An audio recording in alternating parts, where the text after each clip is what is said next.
Hoje você vai ver uma análise da Telefônica Vivo com direito a cálculo do preço justo no final. Mas não se esqueça que esse material é apenas para o seu estudo e você que tem que tomar as suas decisões de investimento. Como eu já falei recentemente, essa queda do Ibovespa trouxe consigo algumas oportunidades, e é por isso que eu resolvi fazer esse vídeo de valuation da Vivo. Quando a gente fala da Telefônica Vivo, a gente está falando de uma empresa que, mesmo sendo gigante, presente no Brasil todo, continua crescendo. O crescimento dos seus acessos pós-pago, ano a ano, foi de 19,5%. Ela também tem investido muito na rede de fibra, e os acessos de fibra da sua rede cresceram 21,1% ano a ano. Outra coisa importante da gente falar sobre a Vivo é que numa análise técnica, ela está muito próximo de pontos que serviram como suporte por muito tempo. Serviram como resistência aqui em 2019 e depois em suporte no crash de 2020 e até 2021. Então, num ponto de vista técnico, ela está muito barata e a gente está falando de uma empresa extremamente consolidada e essencial para a vida como a gente conhece hoje. Não dá mais para nossa sociedade viver sem as tecnologias de telecomunicação que a Vivo nos provém. Para ficar mais claro, aqui a gente pode ver o crescimento anual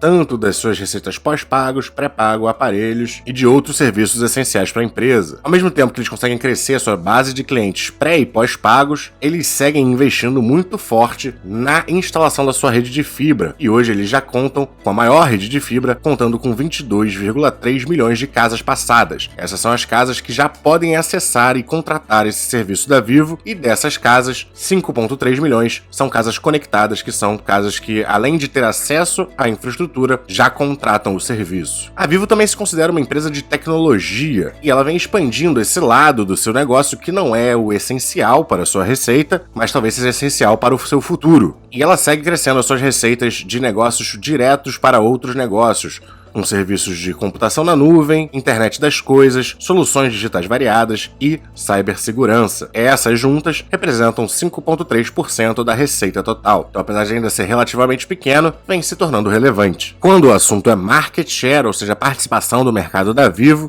ela tem uma dominante posição de 38,3%. No pós-pago, a sua dominância é de 41,2% e no pré-pago de 35%. E é importante a gente olhar esse tipo de coisa que mostra a consolidação da Vivo e as diversas vantagens competitivas que ela tem em relação a outras empresas do setor que ainda não têm a escala da Vivo. Quando a gente olha para o seu balanço patrimonial, o seu ativo circulante está aqui em 21 bi, enquanto o seu passivo circulante está em quase 25 bi, o que é um pouco desconfortável, mas considerando que em um ano ela provavelmente consegue gerar de caixa essa diferença, não é algo tão preocupante assim. Mas normalmente a gente gosta sim de ver o ativo circulante ser maior que o passivo circulante. Nos preços atuais de 38 e 31 centavos, a Vivo já vem com um dividend yield de 8,87%, que é muito atrativo, principalmente para uma empresa tão segura como ela. Um ponto negativo é que o tag along dela é de apenas 80%, mas como ela é uma empresa muito grande, eu acho muito difícil ela ser adquirida assim. Ela atualmente está com um PL de 11,5 vezes, bem confortável, não só confortável, mas em linha com a sua média histórica, que geralmente fica aqui nos 12 vezes. Mas a gente tem longos períodos que ela ficou aqui 15, 16, 16, então eu me sinto confortável de comprar por agora. Quando o assunto é dívida líquida por patrimônio líquido, a dívida é quase nula, né? 20% do patrimônio líquido é o que representa a dívida líquida, e em relação ao EBITDA, que é a geração de caixa da empresa, a dívida líquida é apenas 72%, ou seja, em um ano de geração de EBITDA ela já conseguiria quitar essa dívida e ainda sobraria para a empresa. Tudo isso com uma margem líquida muito linda de 11,93% e um ROI e um ROIC que poderiam ser maiores, mas não estão ruins, um ROI aqui de 8,10%, um ROIC de 6,6%, e mesmo sendo uma empresa tão grande, com algum crescimento dos seus lucros nos últimos anos e das suas receitas. Para a empresa já grande, já consolidada, sim, eu me importo mais com o crescimento dos lucros, porque não tem muito mais para onde as receitas crescerem, mas a gente sempre pode otimizar os nossos gastos e aumentar os nossos lucros. Aqui a gente também vê que ela tem um grande histórico como pagadora de dividendos, e apesar de nem sempre eles serem crescentes, eles são sempre muito satisfatórios. Você vê que esses 9% são base de um cálculo de 3,39 em dividendos no último ano, e ela tem pago praticamente isso, pelo menos desde 2018. Mesmo antes, ela teve um período mais apertado, 2016 e 2017, mas mesmo antes ela já conseguia pagar esse nível de dividendos. Mas vamos pro que interessa, que é o valuation, o preço justo, porque não adianta a gente amar uma empresa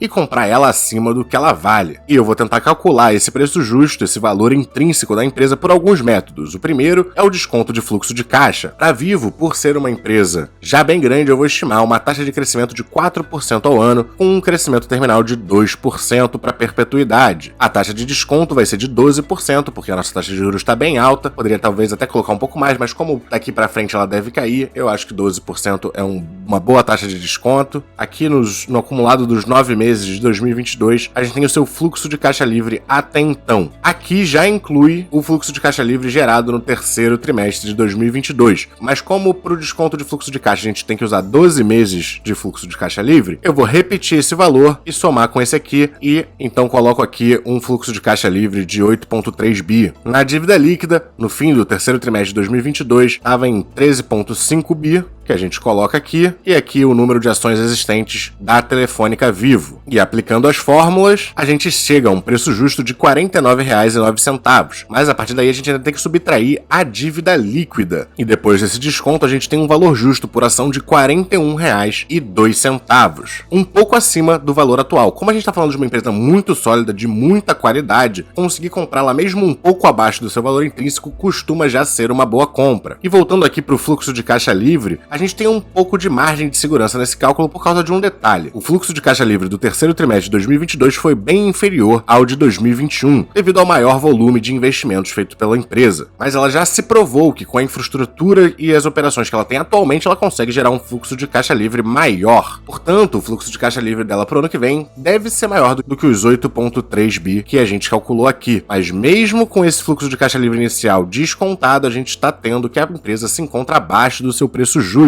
Mas como o valuation e a busca pelo valor intrínseco de uma empresa é sempre uma estimativa, é bom a gente usar diferentes métodos. Pelo método de valuation de Gordon, colocando o dividendo dos últimos 12 meses de 3,39, passando por uma taxa de crescimento de 4%, a gente tem que o próximo dividendo estimado vai ser de 3,52. Com isso, passando pela fórmula e com a mesma taxa de desconto de 12%, passando pela fórmula do valuation de Gordon, a gente tem um valor justo em R$ 44,07. O que com o preço atual de R$ 38,31, a gente tem um desconto de 13,07% segundo esse método. O terceiro método vai ser o desconto dos fluxos de dividendos, com o primeiro dividendo sendo o próximo dividendo estimado, uma taxa de crescimento de 5% ao ano para os próximos dividendos, uma taxa de crescimento perpétuo de 4% ao ano e uma taxa de desconto de 12% ao ano. Por esse método, a gente tem um valor justo um pouco mais baixo de R$ 38,20. Esse sim, bem em linha com o que a gente está vendo agora no mercado. De qualquer jeito, são dois valuations nos indicando um desconto e outro valuation nos indicando que a ação está no preço justo dela. E como a gente já sabe, em linha com os ensinamentos do Warren Buffett, a gente deve buscar ótimas empresas com preços justos, que assim provavelmente nos daremos bem enquanto investidores. Bom, o Bit by Bit vai ficando por aqui. Se você gostou do conteúdo, não esqueça daquele like, se inscrever no canal, comentar aqui embaixo o que você gostaria de ver num próximo vídeo. Me diz também qual ação você gostaria que eu analisasse, que eu trouxesse o valuation aqui para vocês. Bons investimentos e até a próxima!